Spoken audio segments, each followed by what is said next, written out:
Today is April 5th, 2025, the 31st anniversary of when Kurt Cobain sadly passed away. Here at Nirvana Guitars, I focus solely on his music and the gear that he played. The legacy that Kurt Cobain has as a guitarist, singer, and songwriter is what has made him and his art timeless and has influenced every generation that has come after him. On this somber anniversary, I want to honor and commemorate the memory of my favorite guitarist of all time by ranking my 10 favorite Nirvana guitars that I own. I know I'm preaching to the choir when I say this, but Kurt played the coolest guitars. I got my first Nirvana guitar when I was 16 back in 2010 and have been collecting ever since. As both a guitarist and a collector, there are few things that beat the rush of finding that really great deal on the specific model you've been hunting after, or finally finding that one part you've been missing to complete a build. So we'll be going one by one through my favorites, and as we go along, you'll also be hearing how each of these guitars sound on both clean and distortion. At the end of the day, these are all instruments, and trust me, I can ramble on and on about them forever, but ultimately, they all have the ability to speak for themselves, and I'm very happy to let them do so. So let's dive right into it. Starting out at number 10 is my Bleach Mustang. This is Chris Store's beautiful replica of Kurt's first Fender Mustang that he used throughout late 1988 to early 1989. It went through many different forms, but this, in my opinion, is the coolest form it ever had, with the Soundgarden sticker and the vinyl record pickguard. When I originally received it from Chris, it had a DiMarzio humbucker with a coil split option. It sounded really awesome then, and you can hear it in my review video of it. But after putting that out, I modded this guitar to have a vintage Univox Phase 3 humbucker, and I changed the switch to go from coil splitting to being a kill switch. This guitar already sounded awesome before, but now having the same exact humbucker that Kurt actually had in his, I'm now getting the closest I have ever gotten to Bleach tones. It's kind of crazy and why I love this guitar so much. So not only is it just visually one of the coolest guitars that I own, it completely captures the tone and spirit and essence of the Bleach era.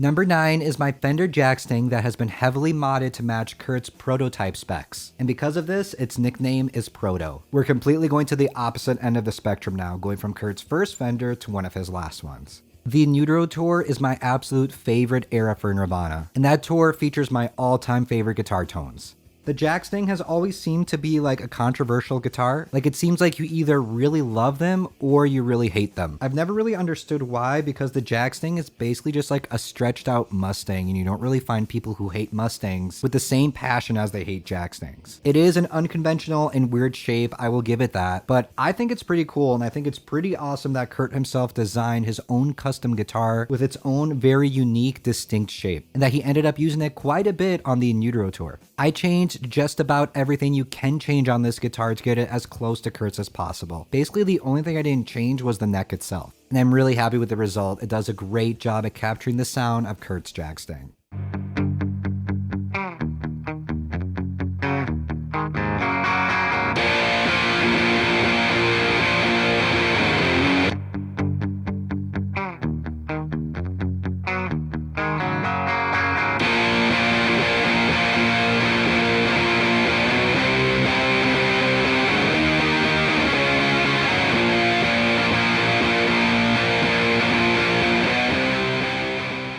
At number 8, I've got my road-worn Kurt Cobain signature Jaguar. I can already bet that a lot of people are going to be surprised to see this guitar so low on the list, because to a lot of people, this is like the Kurt Cobain guitar. If you would have asked me to rank my guitars like 2 or 3 years ago, this probably would have been in like 2nd or 3rd place. But lately, my tastes have been changing to be geared more towards Strats and Mustangs, which is why this is number 8, but this is still such an amazing and versatile guitar that I had to include it in my top 10. This is one of the guitars that I've owned the longest. It was my second Nirvana guitar and was my 18th birthday present from my parents back in 2011.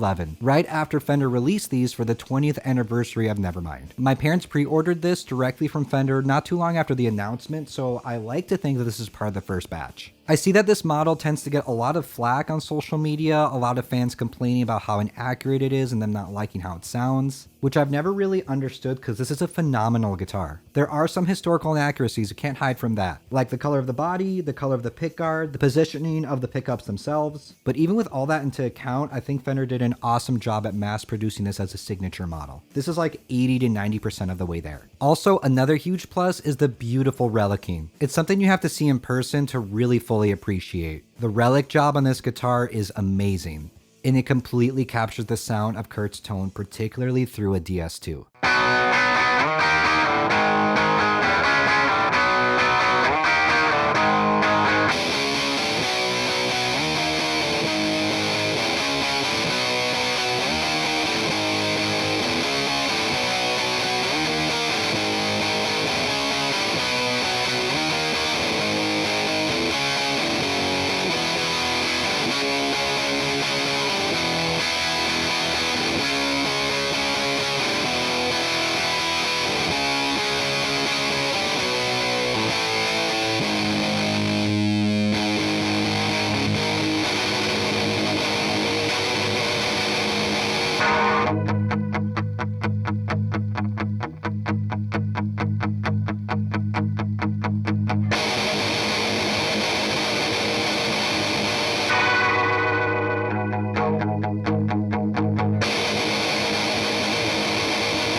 Next up is my K-Strat, my build of Kurt Cobain's first Fender Stratocaster that he used from late 1990 until May of 1991. To me, there are very few things that beat a white on white and a black on black Strat, so right off the bat, this guitar gets a lot of points in the looks department. It's also really special to me because it started out as one of my first partcasters that I put together completely by myself. It's a true amalgamation of many parts. It's got a Squier body, a Mexican Fender neck, a Seymour Duncan 59B, and the most interesting part, in my opinion, are the two single coils. They are both the leftover single coils from my vintage Japanese Stratocasters. So while this is for the most part a modern build, it does have the same vintage single coils that Kurt would have had in his. Albeit they're not from the same set, they're not from the same Strat, but they are still 90s Japanese single coils. The K-Strat is one of Kurt's coolest guitars, but it's one that we don't know a lot about. The biggest mystery being its humbucker. When I asked my friend and Nirvana guitar tech Ernie Bailey which humbucker he thinks this might be, he said his guess would either be a Seymour Duncan 59 or Seymour Duncan Distortion, as those were the pickups that Kurt was favoring at the time. I went with a 59B in mine, and I'm so happy that I did. Not only does it completely nail the tones I was hoping it would nail from that time period, but it's just a well-rounded and amazing pickup in general. You're going to see other Strats higher up on my list for other reasons, but objectively, I can say that of all my Fender Stratocasters, this is the best sounding one thanks to the 59B.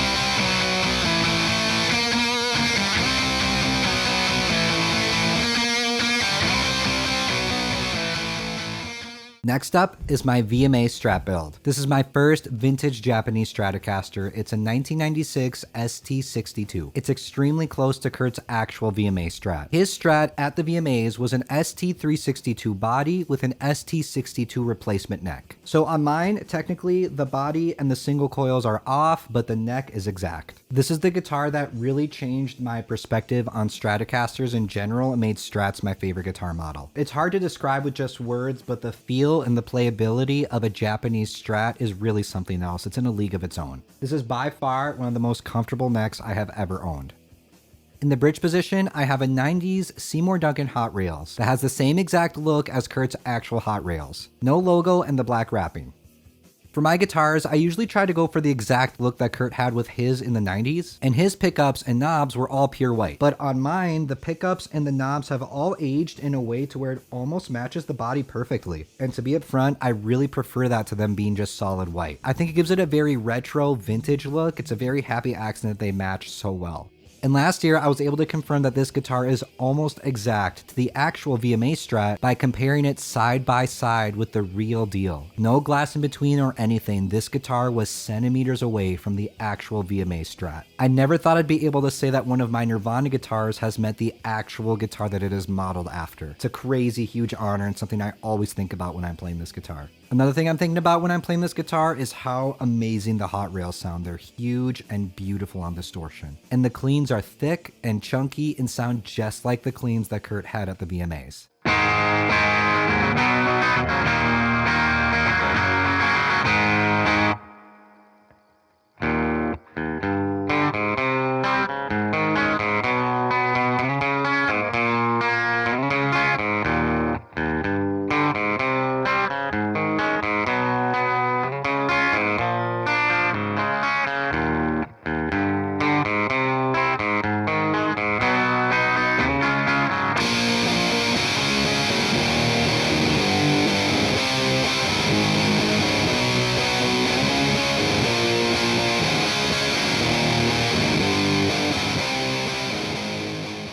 Alright, so we're now at the top 5, and coming in at number 5 is probably the coolest partcaster I have or will ever have. This one is hard to beat, my Smear Hagstrom H2N build. Smear's original Hagstrom is arguably one of the coolest guitars in rock music just in general. Pat has said that that is the only guitar that he has used in every band that he has been in. So if you think about it, that red Hagstrom has been used in the Germs, Nirvana, and Foo Fighters. You'll be hard pressed to find another guitar that has that level of pedigree. Truly a legendary instrument. Mine is a parts build modeled after Pat's Nirvana specs. This was his main guitar on the Utero tour. Mine started out as a regular Hagstrom F20T, but then it got extensively modded to have a vintage H2N neck, Seymour Duncan JB in the bridge position, Seymour Duncan 59 in the neck, 2-pneumatic bridge, vintage Hagstrom tailpiece, large gold knobs, and a custom pickguard. This guitar only exists because of my awesome friend Jeff over at Loma Guitars. He's the one that did the install, he made the custom pickguard, he made everything work on this beautiful instrument. Thank you so much, Jeff. And what you're seeing right now is actually the second pickguard this guitar has had. Because thanks to my friend and Pat's tech, John, I was able to get my original Hagstrom pickguard signed by Pat, the man himself. Absolutely insane and a dream come true. Thank you so much, John and Pat. But this guitar though, it's just like a riff machine. As cliche as that sounds, everything I play on it just sounds huge and brutal, especially on distortion. It has a really full, beautiful sound. If I were to join a band and go back to gigging like I used to when I was a teenager, this would definitely be one of the main guitars I brought on stage. And of course, it nails Pat's Nirvana tone perfectly.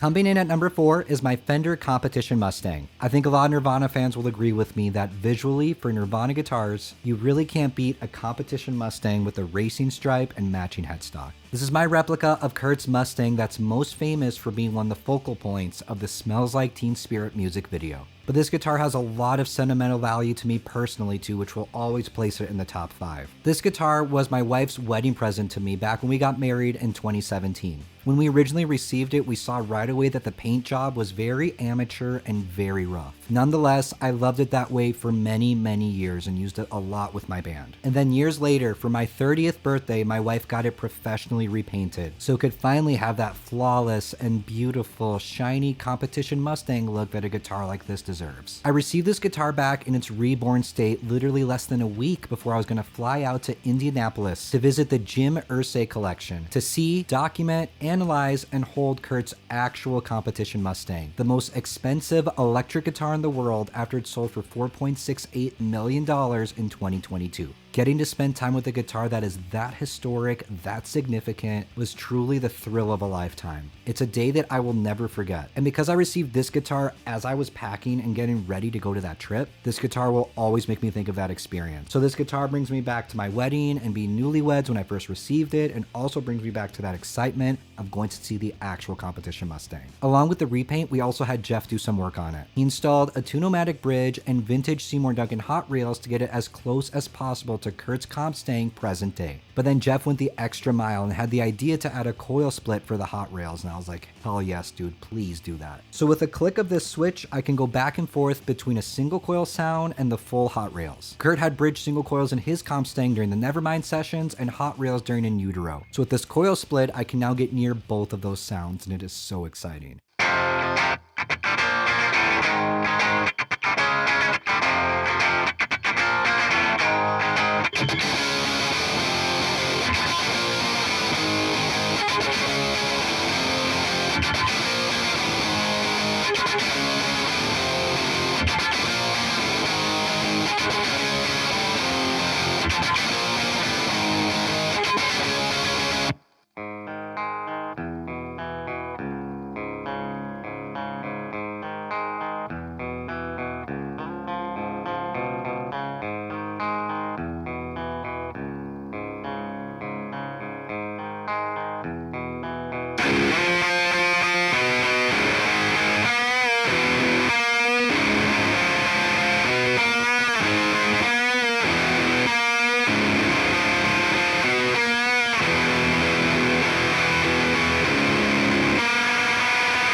Now, before we get to my top 3, I do need to give a shout out and an honorable mention to my Unplugged D18E build. I have 2 acoustic Kurt guitars, this one and my Stella Harmony H912, that I really didn't consider for any place on the list because acoustic guitars are just a completely different animal than electric guitars, but there's absolutely no way I cannot mention this one in a video where I'm talking about my favorite guitars. This started out as a plain old Sigma DM3 that was extensively modded and transformed to be a replica of Kurt's iconic Martin D18E that he played on Unplugged and that went on to become the most expensive guitar in the world. Spec-wise, this is as close as I can get to Kurt's Martin. It's got 2 D-Armand Rowe Dynasonics and a vintage Bardolini 3AV sound hole pickup. These are the same exact 3 pickups that Kurt had on his Martin, except at Unplugged, he had the Bardolini wired straight to the output. That means all the other electronics on the guitar were bypassed. You plugged in and you only heard the Bardolini. But for mine, it was important for me to have the functionality of all 3 pickups, but also have the ability to only use the Bardolini for unplugged tones. So all 3 pickups are wired and active on mine, but the first knob on mine is a master volume for the D-Armand Rose. So when I turn that to 0, I'm only getting the signal of the Bardolini just like Kurt would have. It's hard to really state how much of an impact Unplugged had on me growing up. Like when I first got into playing guitar and playing music, when I heard the word acoustic, I didn't think of acoustic guitars, I thought of that performance. That live album and Kurt's like metallic-y acoustic tone was hugely influential on me growing up and still is to this day. So it was always a dream of mine to be able to replicate that sound and to have a replica of the guitar Kurt used that night. So I'm immensely proud of this guitar. I really love it because it nails that unplugged sound perfectly.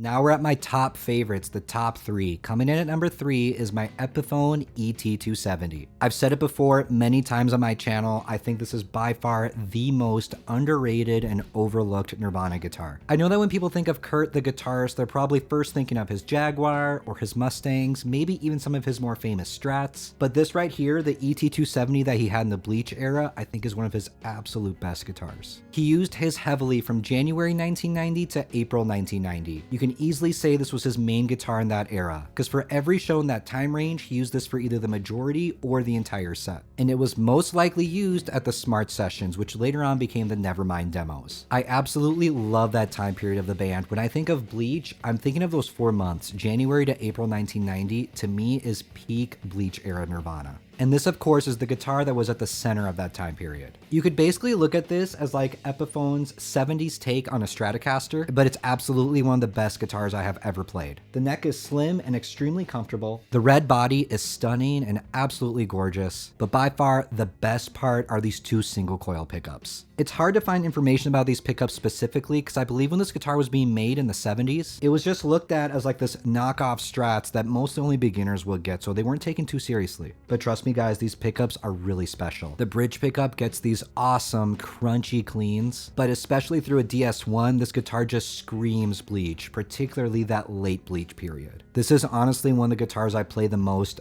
by far. Absolutely love the ET-270.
Coming in at number 2 is my Vandalism Strat. What makes this guitar so special is that it's a 1-for-1 replica of Kurt's actual Vandalism Strat. The only thing that is off about this guitar is that it's right-handed. This is a Japanese ST-362 Fender Stratocaster that was made in either 1989 or 1990, just like the actual Vandalism Strat. This is how it was when it was stock, and I had Jeff from Moment Guitars give it the complete Vandalism treatment, the same exact mods that Kurt's got. He routed out the body for a humbucker to install a 90s Seymour Duncan 59N, a black 3-ply pickguard that still has the single coil screw holes, and last but not least, a Chris Store paper Vandalism sticker completed the look. I have many signature models and parts builds of Kurt's guitars, but it really is something else to be able to hold an instrument like this one or my ET-270 and think like this is literally exactly as it felt as Kurt was playing his. These are both as close as it gets to the actual guitars that Kurt played. It really is a huge honor to have a mere perfect replica of one of the most beloved Nirvana guitars and one of the most famous Fender Stratocasters just in general. I can see why Kurt had a 59N in the bridge position in multiple of his Stratocasters. These pickups sound really awesome in that position. It has a very distinct, bright, and jangly sound. And whenever I play it, especially on cleans, it just screams live at the Paramount.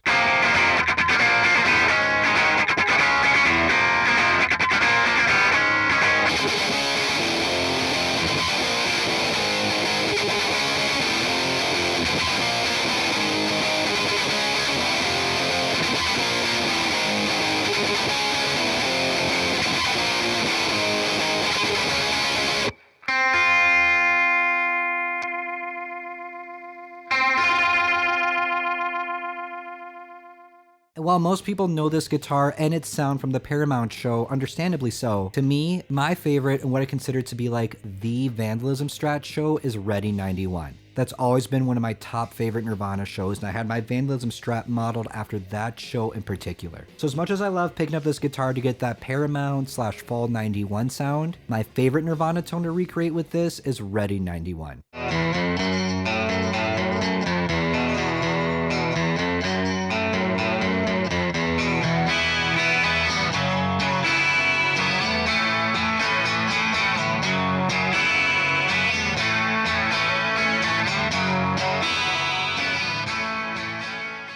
And now we are at number 1. My favorite Nirvana guitar that I own is my Fender Kurt Cobain signature Mustang that's been extensively modded to be a Skystang I replica. As I mentioned previously, the Utero tour is my favorite era for Nirvana, but it's not even just that, it's my favorite era for music just in general of any band ever. I truly believe that after Pat joined the band and they went on that tour, they were at their absolute peak during those shows. And I think that Kurt got his best guitar tones on that tour with his JB Mustangs. And Skystang I, of course, was his #1 Mustang on that tour, his most played guitar by a long shot. There were many mods that were done to this guitar to get it to be as close as possible to Skystang I. I switched out the black JB and the white pickup switches to be a white JB and white switches. The bridge was changed to be a Nashville style tune-o-matic just like Kurt had on his. But the biggest difference visually is this beautiful pickguard. This is Alomic Guitars Skystang I replica pickguard, which is the best and most accurate Nirvana pickguard that has ever been produced. And I say that with 100% confidence because once upon a time I had one of the absolute craziest days of my life where I played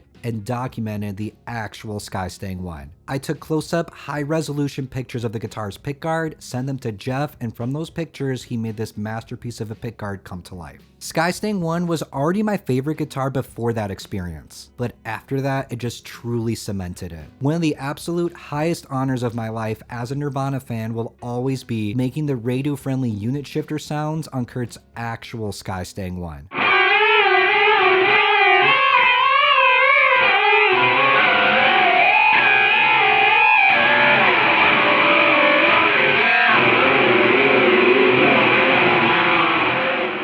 Like, I don't know for sure, but I'm pretty confident in saying that the last time these guitars made these sounds were at Nirvana's final show in Munich in March of 1994. I get goosebumps just thinking about that. So when I play and look at this absolutely gorgeous instrument, I think of not only my favorite time period in music and my favorite guitar tones ever produced, but I also think of that completely insane day where I had the actual guitar in my hands. So Skystang I will forever be my favorite guitar that I own, my favorite guitar that Kurt Cobain played, and my favorite guitar just of all time. And of course, it goes without saying that this guitar 110% nails the Utero tour sound.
So that's it, guys. I hope you enjoyed me ranking my top 10 favorite Nirvana guitars that I own and also getting to hear each of the guitars and all the awesome tones they produce. As I've said before in previous videos, the collection is always growing and never complete. Thank you so much for being along for the journey thus far, and I hope you'll stick around to see what other fun Nirvana guitars are in store for the future. I also want to hear from you guys. Let me know in the comments what your favorite Nirvana guitar is. Whether that be one that you own or one that you enjoy listening and watching Kurt play, I'd love to hear what your favorites are. Thank you so much for watching, and an extra special shout out to my Patreon supporters. Be sure to follow me on Instagram and TikTok at Nirvana Guitars, and subscribe and check out my other Nirvana gear videos right here on YouTube.